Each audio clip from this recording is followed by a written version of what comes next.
Streaming, recording. Om Sahana Vavatu Sahano Bhunaktu Sahavidyan Karavavahai Tejasvinavadhitamastu Ma Vitvishavahai. Om Shanti Shanti Shanti. Om. Very good. Okay, that's working. Good. Welcome to you all. And welcome also to everyone attending this satsang online. We have lots of questions here, so let me keep my comments short and let's plunge right in. Make sure the stream is running. Looks like it's okay. Should do that. Stream is healthy, it says. All right, let's begin. First question from Anand, who lives in Canada. I was wondering if you could please clarify what is pramada, which Lord Krishna speaks about in chapter 14. Now, when you pick a word out of the Bhagavad Gita, be careful, because you look it up in the dictionary, there'll be a dozen meanings. So which meaning do you use in understanding the Bhagavad Gita? All words, including English words, get their meaning from context. So you have to understand the context in chapter 14, where Sri Krishna, Triguna Vibhaga, that's the chapter in which Sri Krishna discusses the differences between the three gunas. So in, I think, two different places, he talks about pramada associated with the guna of tamas. There's a long discussion in that chapter we need not go through, but that's the context. In understanding what is tamas, Sri Krishna talks about pramada. So pramada in that context means making a mistake, making an error. By the way, is there any human being who has never made a mistake? Evidence that making mistakes is completely natural and inevitable, which is not surprising because having tamas, tamoguna, is natural and inevitable. So we are all blessed with sattva, rajas, and tamas. You may not think of tamas as being a blessing, but it comes with the package. So we are all created in such a way that we make errors. It's inevitable we make errors. There's no way to remove tamas. And by the way, if you remove tamas entirely from an individual person, what's left? Well, your physical body is the result of tamas. So that's silly. So tamas is not. By the way, if something is natural, why would you want to get rid of it? You want to make sure that it doesn't cause problems. But to remove things that are natural, anyway, I won't let me, I can turn anything into a big topic and maybe it doesn't deserve it. Let's continue. This question from, I missed one here, Trent. Trent lives in near Seattle, Washington State. Trent says, I'm having open heart surgery on March 20th, in just several weeks. A Tibetan Buddhist friend tells me that they consider that heart-lung machines can damage the etheric body, the subtle body, sukshma sharira. Are there any similar considerations in Vedanta? I'm not sure there are any such considerations in Buddhism. Please show me an ancient Buddhist text. Can you see where this goes? Show me an ancient Buddhist text that prohibits the use of heart-lung machines. We do this all the time. We we superimpose our modern thinking on ancient teachings, and it really doesn't work at all. So the etheric body, or what we call subtle body, sukshma sharira, is not physical. Being not physical, it's not affected by anything physical, including heart-lung machines. So the answer, for both reasons, both for the logical reason I've just given and for the more sarcastic reason I gave before, there is no reason for any concern, and certainly we all pray that trans surgery will be completely successful with a very speedy recovery.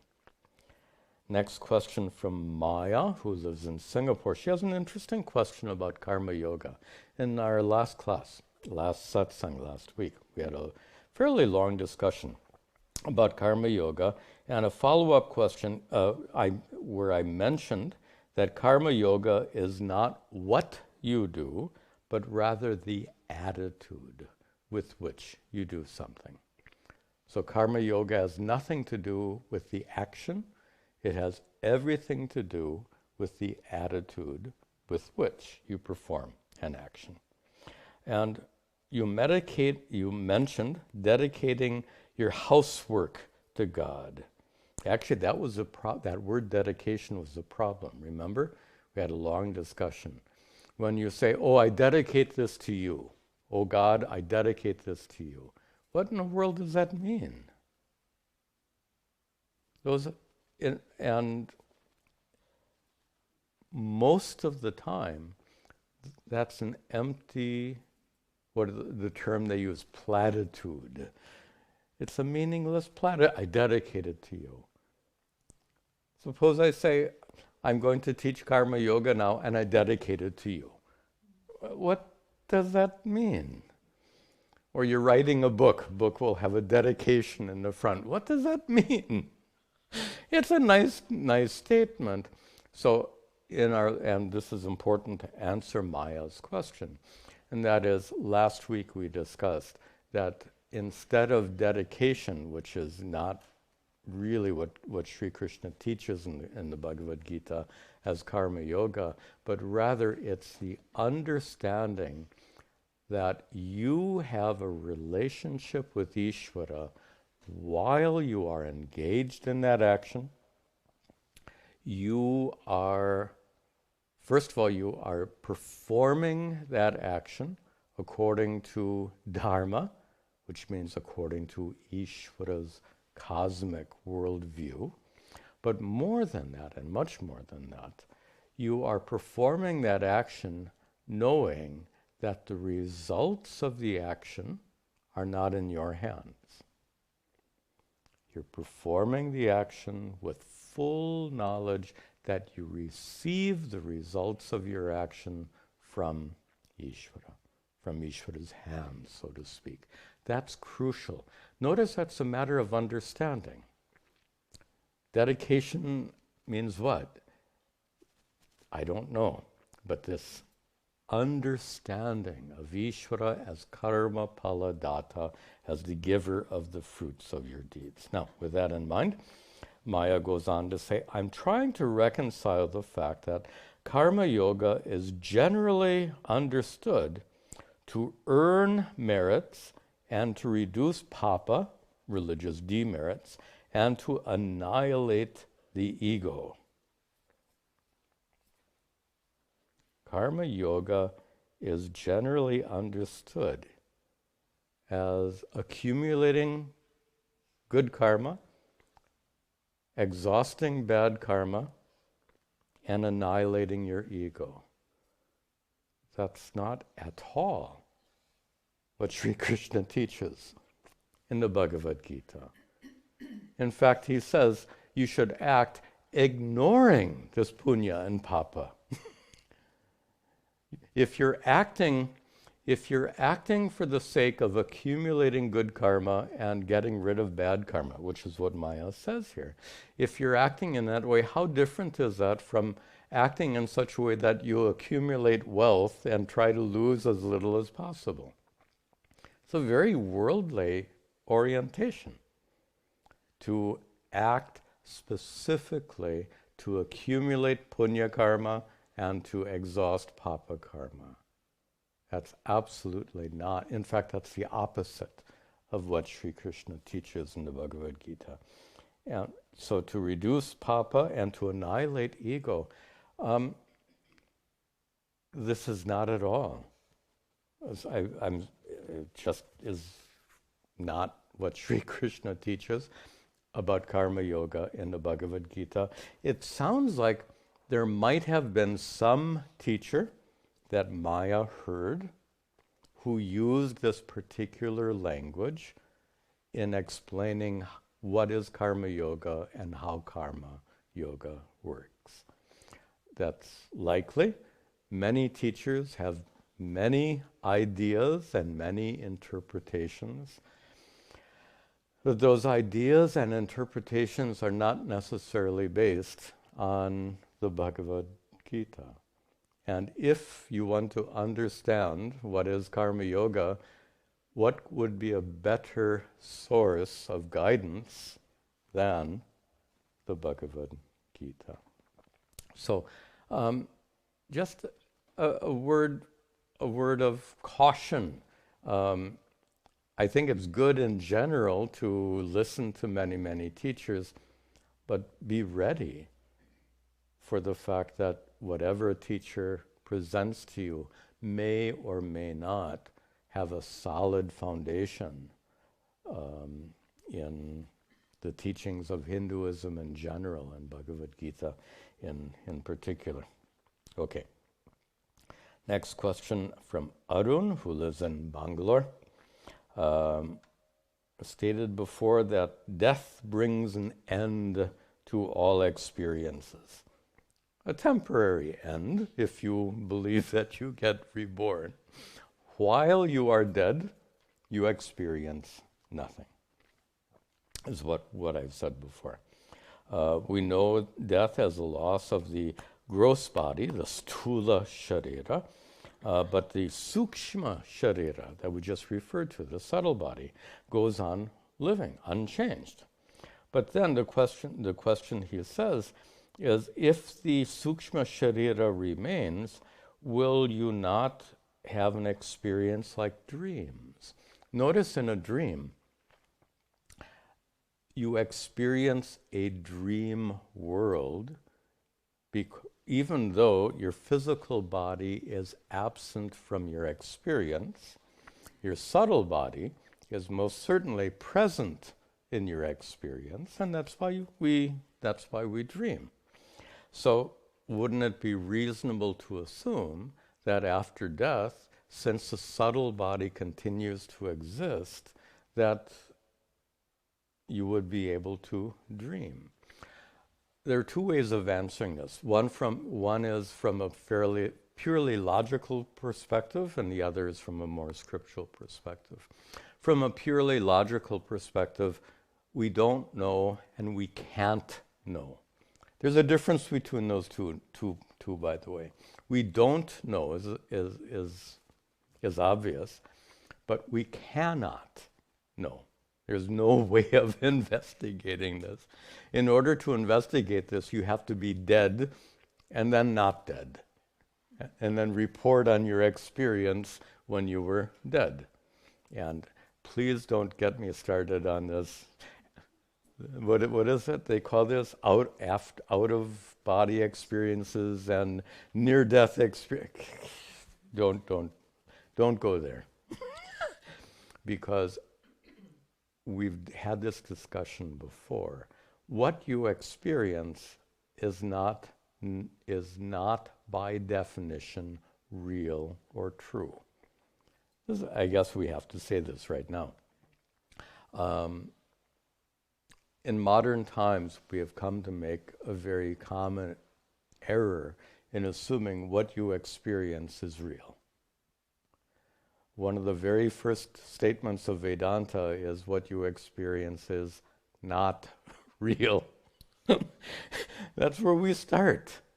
And there's plenty of science to back this up. There's a profound philosophical basis for denying the fact that the reality of what you experience. An example you've heard me give many times is how many sunsets have you experienced in your lifetime? And we can calculate that easily. 0. The sun doesn't go down. You're on a huge planet tilting over backwards. You've misinterpreted your experience. So this is a huge problem. Experience is one thing, but how do you interpret that experience? Your interpretation of that experience depends on knowledge. So we shift now from experience to knowledge. From a scriptural standpoint, what a traditional teacher would say is that the sukshma sharira has no form. So if it's not stuck inside a physical body, it pervades the universe. If it pervades the universe, what kind of experience would that be? We're used to experience embodied experience. If there were to be an experience, it would be an experience we couldn't understand or relate to because of it being detached from your physical body, therefore not contained with your physical body. So anyway, scriptural standpoint. Also many traditional teachers will say that sukshma sharira has experience only when it is embodied.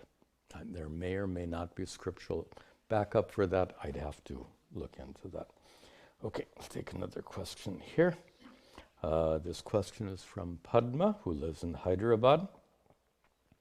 In daily life, we encounter people who lie, cheat, mock our values, speak abusively, etc., etc., while the teachings of the Gita direct us to follow dharma. How does the Gita guide us to deal with individuals who disregard morals and ethics?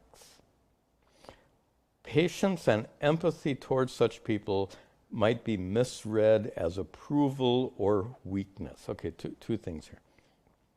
What does the Bhagavad Gita say about dealing with adharmic people? If you understand the Bhagavad Gita, the answer is pretty obvious. What does Sri Krishna tell Arjuna to do? The Kauravas have committed terrible acts of adharma. So what does Sri Krishna tell Arjuna to do? Go and fight against them.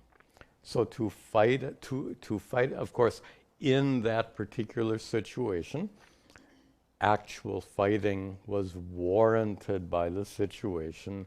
It's not always warranted. So dharma is situational. We've had this discussion so many times. There's no one.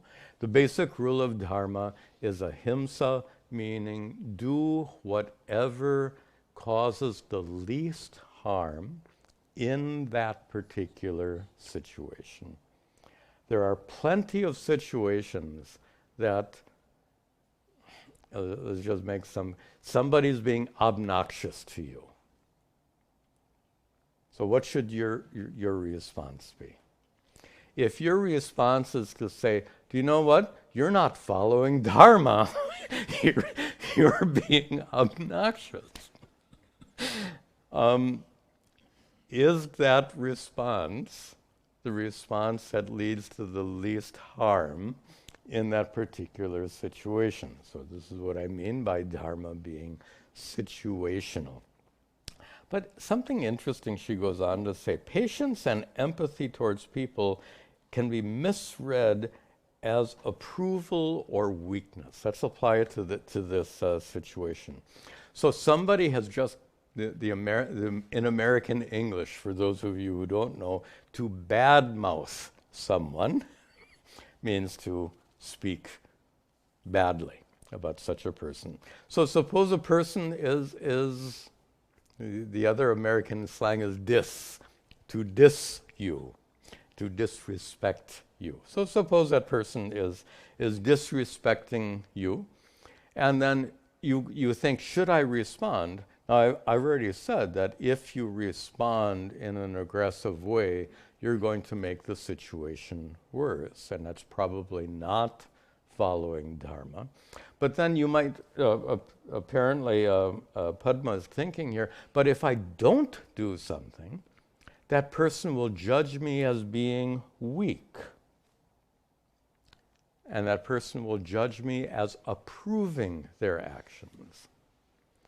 And this leads to one of the most common mistakes people make in decision making.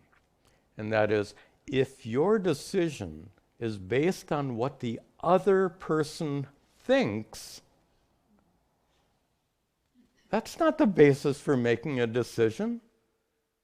Who cares what the other... If the person thinks you're weak, let them think you're weak. If the person is so stupid as to think that you approve of their behavior, let them think it. Who are you to... You get my point. My point is, your decision should be based on causing the least harm, and if it makes someone think less of you, what's more important, looking good in the eyes of someone else or following dharma? Pretty clear, right? So this is a common mistake people make. You want to come off in a certain way, and you want people to respect you, and so forth. And that's the issue. Let me take one more question here. This question is from Venkatesh. Venkatesh lives here in New Jersey. Wow. Is war an act of God? If not, and it's caused by the free will of a few individuals, how do we reconcile the collateral damage and loss of life for those who didn't ask for it? Okay, is war an act of God? I'll give you a brief analysis that will shock you. First of all, God is not somebody up there pulling strings and deciding what's going to happen on a particular day. God endowed us, Ishvara endowed us with free will. So with the free will that we have been endowed with by Ishvara, we as mankind, we engage in wars. Here's the logic that will shock you. Is free will... So Ishvara created human beings with free will. Ishvara created trees without free will. A tree not having free will is natural. A human being having free will is natural. So therefore, free will in human beings is natural. You with me so far? Human beings with free will causing wars is as natural as other worldly calamities, like earthquakes and floods and so forth. We tend not to think of free will in that way, but it's natural. Free will is natural. War is sadly natural. Now, I said before, whatever is natural, we shouldn't. Let me rephrase my language back then. To label what is natural as bad, which is a typical American expression, it's bad, or worse, evil. to use a more biblical expression. The label bad and evil, in my opinion, are extremely unhelpful. Are earthquakes evil? Now, you're saying, but Swamiji, they're bad. Well, what exactly does bad mean? And when you get down to it, bad means what you personally don't like. My stock example, this Karela, bitter gourd, is it good or bad? 50-50. Half of you will say, yes, it's good. Half of you will say, no, it's bitter. So good and bad are such lame words, weak words. Earthquakes are not evil. Earthquakes are not bad. Earthquakes are natural. By the way, if there were no such thing as earthquakes, we wouldn't be living on this planet which has a molten core with a crust on top of it. That molten core keeps us alive. So if you want an earthquake-free planet, no one could live on that earthquake-free planet. This is what I mean by natural. It's if you build your house on top of an earthquake fault, that's where the problem comes. Who's to blame? If you choose to live on top of an earthquake fault, don't blame the planet. You get my point. Earthquakes are natural, but the real point here is wars are also natural. Earthquakes can be avoided in the sense that you cannot build on them, build houses on them. If you do build something, it should be a sturdy structure that can handle the earthquakes. Notice in Japan, they build houses out of wood, which is nice and flexible, as opposed to in the Middle East and India, where everything is made of mud brick, which just crumbles in an earthquake. So you get the point. So you can handle the problem of an earthquake in the same way we can handle the problem of wars. We call that negotiation is the way to handle war. So anyway, that being said, is war an act of God? War is a result of human beings being endowed with free will. Human beings, as we said before, human beings who make mistakes. Lots of mistakes. When you and I make a mistake, the consequences are not likely to be so big.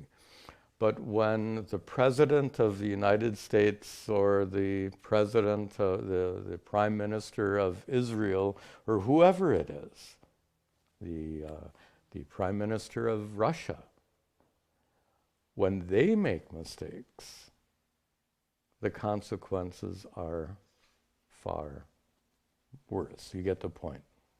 Okay. If wars are caused by free will of a few, how do we reconcile the collateral damage and loss of life? Reconcile, I'm not sure what you mean by reconcile, but when we make mistakes, there are consequences. Consequences not only for ourselves, but sometimes when we make mistakes, the consequences affect others. And certainly when the leader of a major country makes mistakes, then many, many people will be affected. Such are the consequences. Okay, we still have a lot of, we have more questions here. Let's see, do we have some questions here today? Okay, let me get this turned on.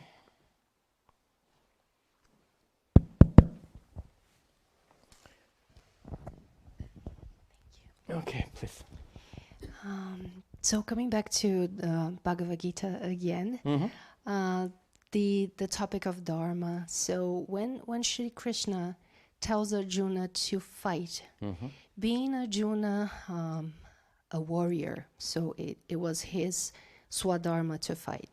Correct. If he was not a warrior, so that, like, I'm transferring this to our lives. Okay. So when we talk about how to act according to our own dharma and the situational dharma, so how to deal with that, because if he was a sannyasin, probably he wouldn't be in that situation, and Sri Krishna would never tell him to fight. So You got it. yeah. I think you've answered your own question very well. And that is in that particular situation, and you correctly said, it was Arjuna's swadharma. It was his personal responsibility to fight. Had it not been Arjuna, had it been a sannyasi, as you said, Sri Krishna would never, ever have said, go and fight. So this is a matter of proper discernment of what is your personal scope of responsibility. And it's tricky. And the only person who can really figure it out is you. So it's up to you to figure out what is your swadharma. Another question here, please. Yeah, my question's also about dharma, because it's become very clear that if you have one set of information, then you have one set of beliefs, one set of thoughts, one set of feelings, and one thing will seem right. And if you have a different set of information, something else will seem right. Right. So, and now we're in a world where, there's controlled information, and none of us can have all the information. Right. So we think we're acting dharmically, but how could we even know? Okay. And you nicely used the word information, which is kind of what we learn from media sources. We get information from media, from internet sources, from television, from all kinds of different sources. Information is not what decisions should be made on. Decisions should be made not based on information. Decisions should be made based on facts. So now we have a problem of discovering what is, of all the information we receive, what is factual and what is not factual. And sadly, we live in a time when media is so full of misinformation, some of it deliberate misinformation. So it becomes very hard to discern what is a fact. What is a fact is the fact that, I shouldn't do this. Anyway, what is a fact is the fact that whatever you get from a media source cannot be taken as a fact. That doesn't make it true.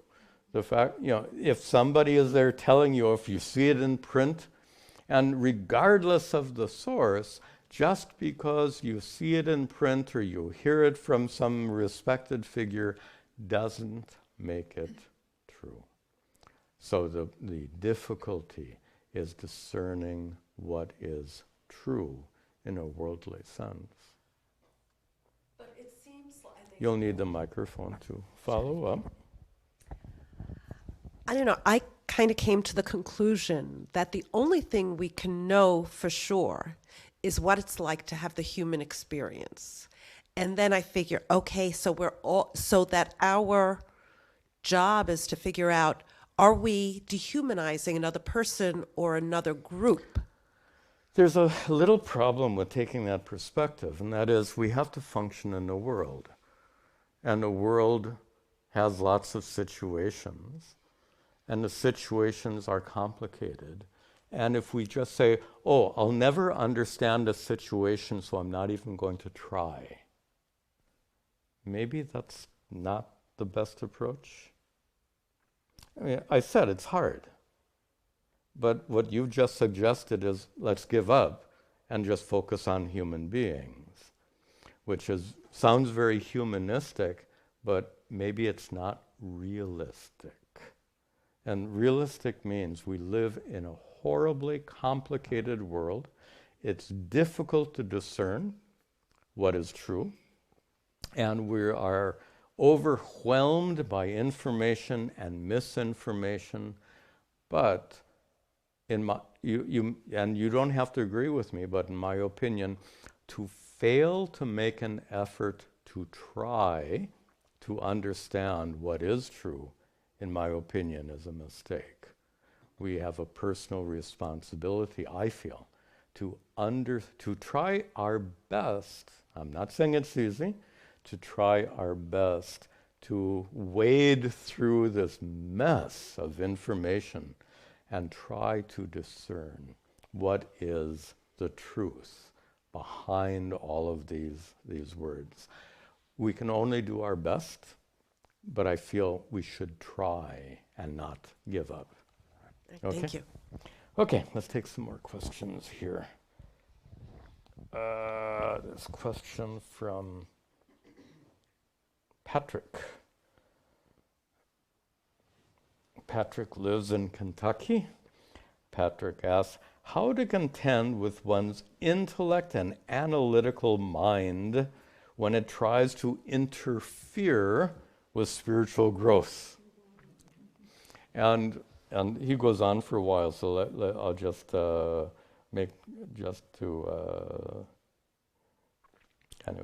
I'll characterize what Patrick goes on to say. Suppose you're listening to my lecture or something else, and you know there's that little voice in your mind that says, but.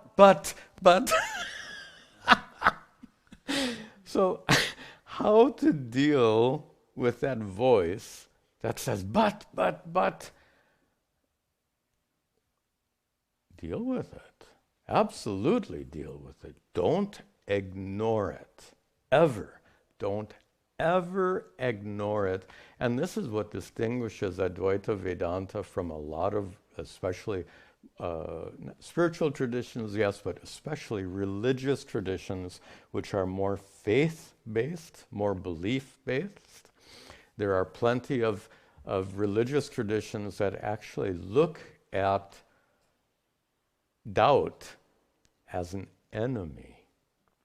There are plenty of Christian depictions of doubt as they have they like this kind of iconography, this kind of depiction. Satan is sitting on your shoulder, whispering in your ear, filling your mind and heart with doubt. And this is why you're in such miserable situation. This is how it's sometimes depicted in some religious traditions. So, in a religious tradition where faith and belief are everything, it's a whole different story. In Advaita Vedanta, whatever we are teaching, learning, whatever we are looking for within ourselves, all of that is not based on faith or belief. So, to address that doubt, the one that says but, and to say that, oh, you should just accept it. This is the most common. By the way, there are plenty of spiritual traditions, even within the Hindu umbrella. There are plenty of spiritual traditions that say you should just accept it. That may work in some spiritual circles. It absolutely doesn't work in Advaita Vedanta. Shankaracharya, the greatest figure in this tradition, would never, ever suggest that you should just accept something.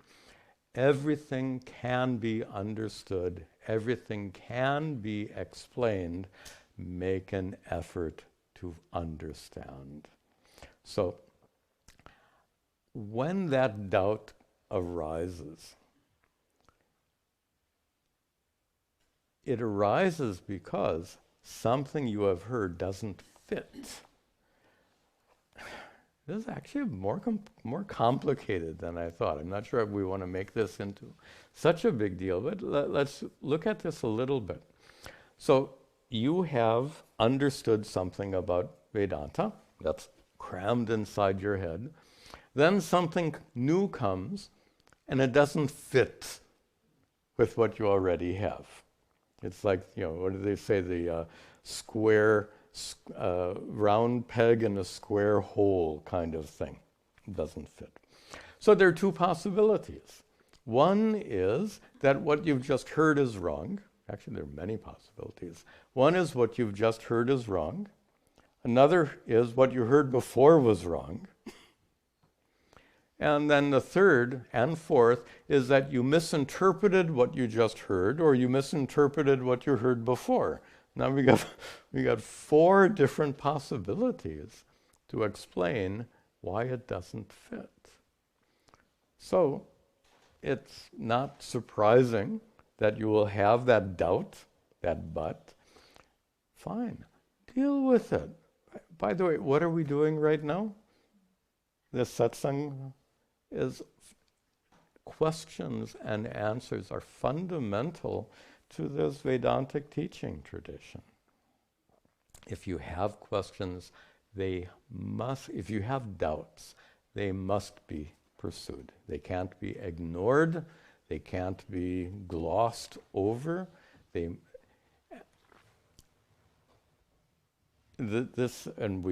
actually call this the process of dealing with these doubts. We have a name for it. We call manana. Many of you know from other classes that the practice in Advaita Vedanta can be broadly separated into 3 stages: Shravana, Manana, and Nididhyasana. Shravana is a process of self-inquiry guided by the teachings.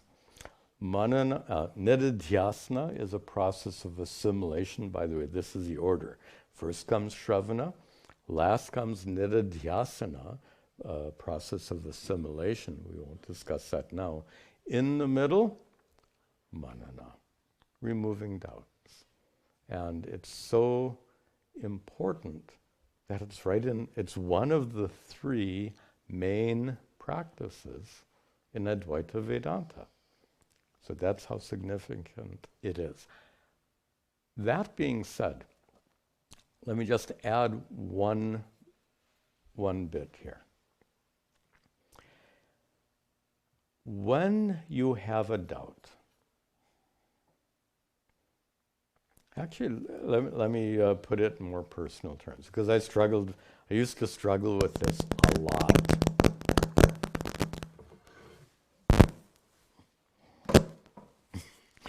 I used to struggle with this a lot, and I think, one's analytical mind.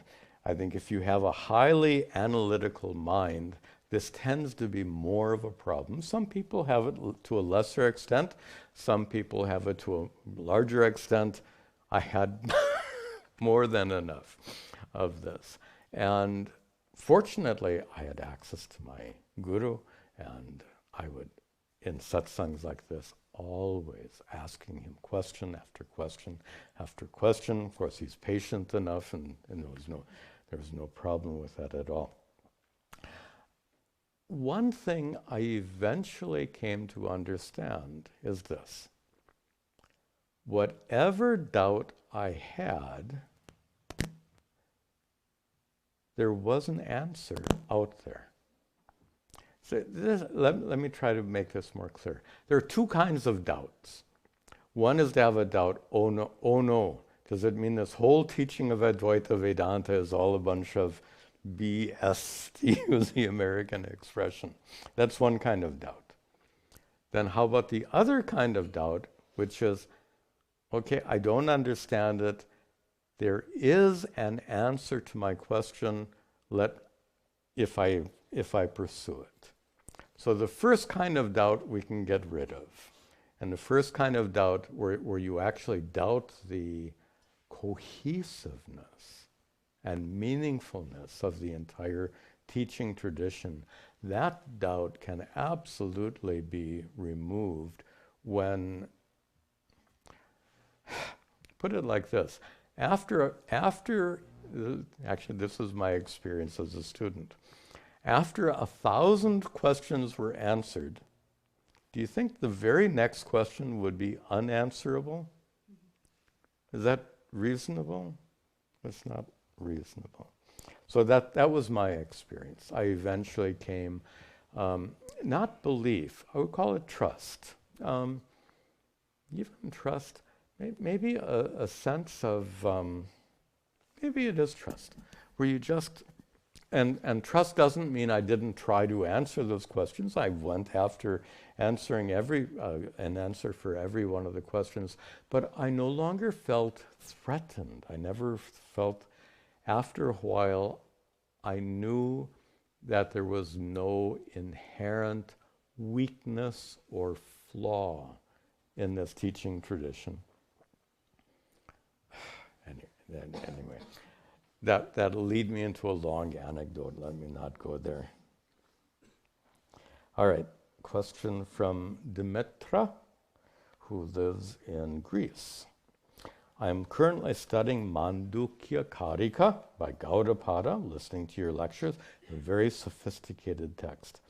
The Upanishads declare that the abhideya, which is Atma or Brahman, is non-different from the abhidana, the syllable Om. Can you please explain the terms abhideya, abhidana? Do they refer exclusively to Om? So this is what an advanced text study is about. So the Mandukya Karika is an advanced text, and it means you need some background to even begin to understand it. We use a technical language. Abhidana is a name. Swami Tadatmananda is an abhidana. It is a name. Abhideya is what is named. So this one sitting in the chair is named abhideya.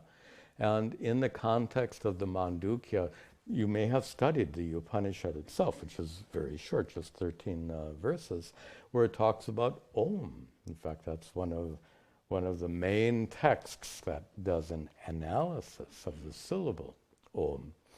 And Om is understood in the Mandukya Upanishad as an abhidana,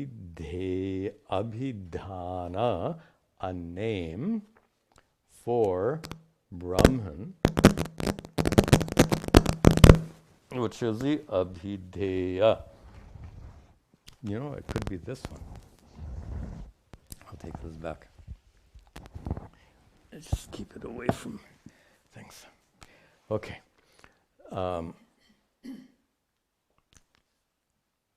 Okay. And I don't want to turn this into a very technical class here at the end of our satsang.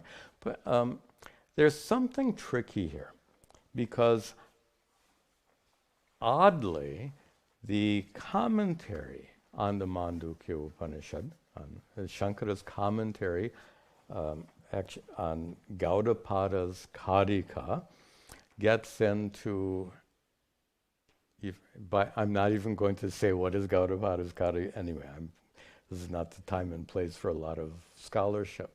But just to show one of the hazards when you get deeply into scholarship, you start to encounter some teachings that are not consistent with our modern worldview.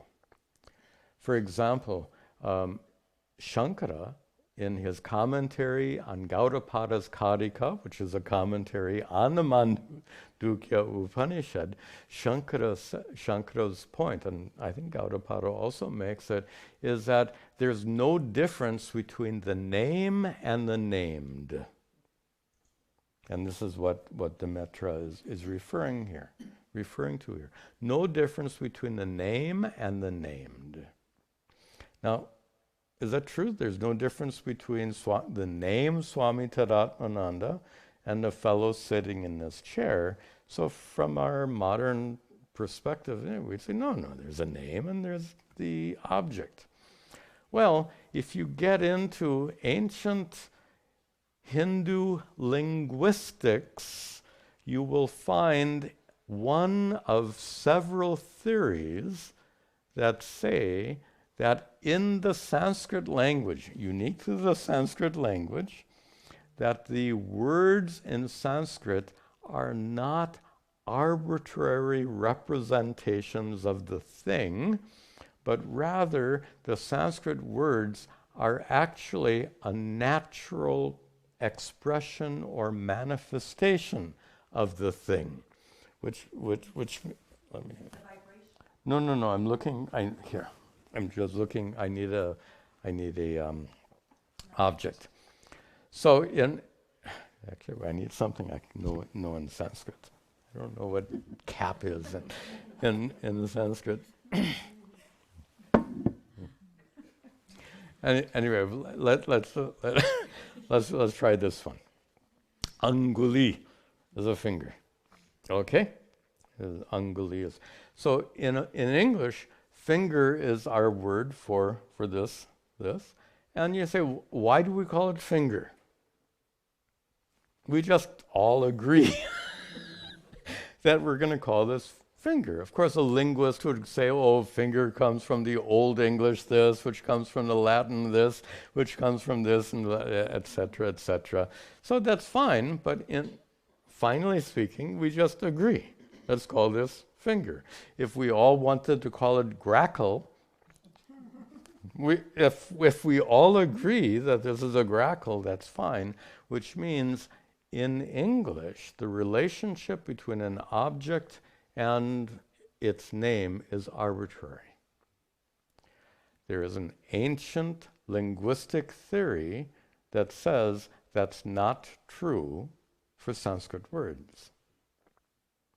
A linguistic theory that says this is inherently anguli.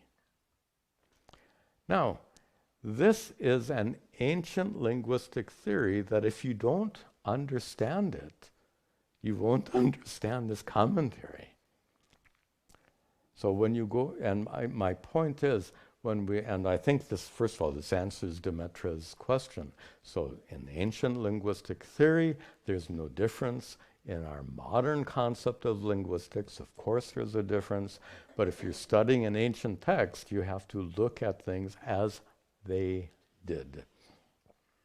And the further comment then, and really the point I'm trying to make for all of you, is that if you're studying a very advanced text, you need to know more than Advaita Vedanta. Because Vedanta is part of a whole broad teaching tradition, which includes logic, which includes linguistics, and which includes many other disciplines. To really understand it all takes a lot of training. Okay, a few more questions and we'll conclude for today. Question from Jay, who lives in New York. He has a very simple question. Can an atheist, a person who does not believe in a creator God, can an atheist perform karma yoga? That's easy. No. Karma yoga is a fundamentally religious, it's karma yoga depends on understanding Ishvara as karma paladata. We just discussed earlier in the Satsang. So if you don't believe in Ishvara, there is no secular karma yoga. All right. Next, Amit lives in India. To answer questions like, why do bad things happen to good people? We have a doctrine of karma, both in the Hindu and the Buddhist tradition. But isn't the randomness theory of scientists equally probable? And that is, why go for this doctrine of karma, which says that actions committed earlier in this life or perhaps in a past life have led to certain events unfolding. Why not call it random? Again, from a scientific standpoint, you can't even study this. It is unanswerable. But when we studied when we went through the Vedantic teachings that we found in the Mahabharata, there's a very interesting passage on the doctrine of karma, which acknowledged randomness as one of several factors. Why do things happen? Karma. What karma? Present karma or past karma? Both. Right? So your current karma counts, your past karma counts, and then in that same discussion, they introduced the concept of randomness as a third factor. So the ancient rishis didn't rule out randomness, but rather took it as a factor in addition to karma. So I would reframe Amit's question here. It's not randomness versus karma. Why not both? It's not one or the other. It's both. We would then definitely accept randomness. Certainly many things are random. Many things are not random. Okay, we'll take one more question. And where did my mailbox go? Here. Okay.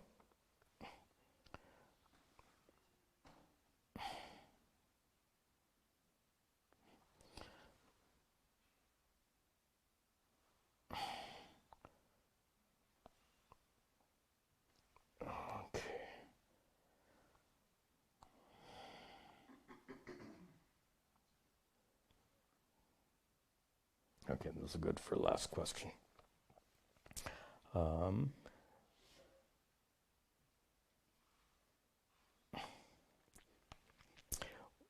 This question comes from Gordon, who lives in Glasgow. We've gotten questions from Gordon before. This one is quite thoughtful. Let me try to paraphrase it. When describing enlightenment, and this topic has come up many times because it's so important. We've described enlightenment as a fairly complex process, a process that requires a period of preparation, followed by a moment of recognition, followed by a period of assimilation. And this is so crucial. So there's a period of preparation before, without which you cannot make that self-discovery. That self-discovery goes on with the help of these teachings.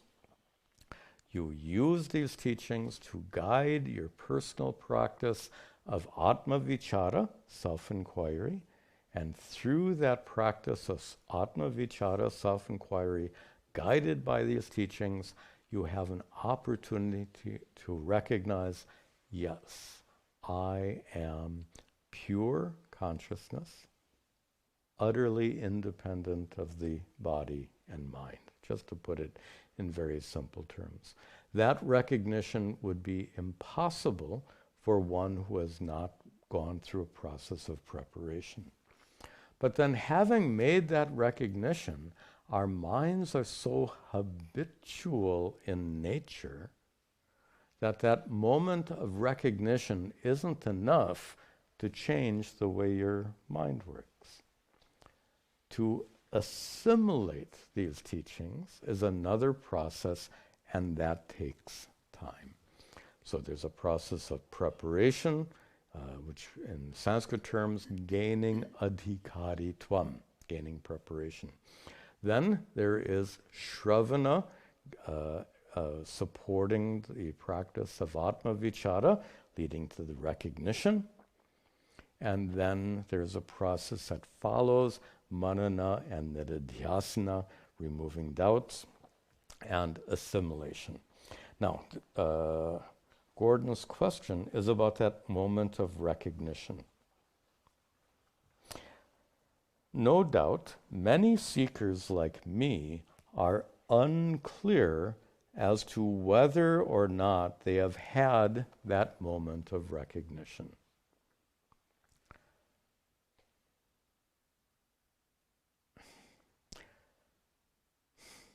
When you look in the mirror and see your face reflected, is there any uncertainty about what you see? So it's not possible to look into a mirror and be uncertain. Is that me or not?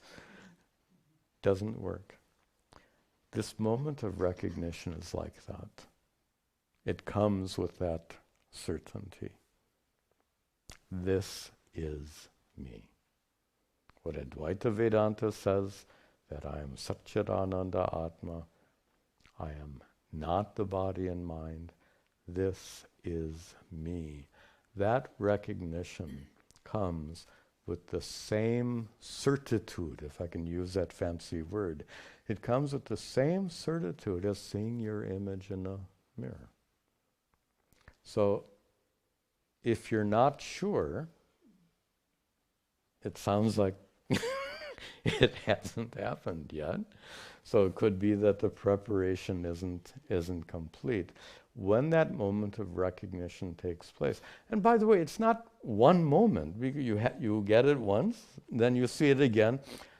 Do you only look at a mirror once in your lifetime? You look in a mirror every, now and then, whatever. So it's the same thing. That moment of recognition comes again and again and again. There is, however, a first moment. The first time you see it. So, the first time, I don't know, does that work? Do you remember? Who remembers the first time you looked in the mirror? I don't think that's very helpful. We can't remember that. But so set that aside. That metaphor doesn't work on that level. What does work is the recognition of your true nature as Satchidananda Atma comes with the same certitude as seeing your image reflected in a mirror. This is me. I am that Satchidananda Atma. It is me, it is I. And notice I'm using these pronouns deliberately because so often we think in abstract terms.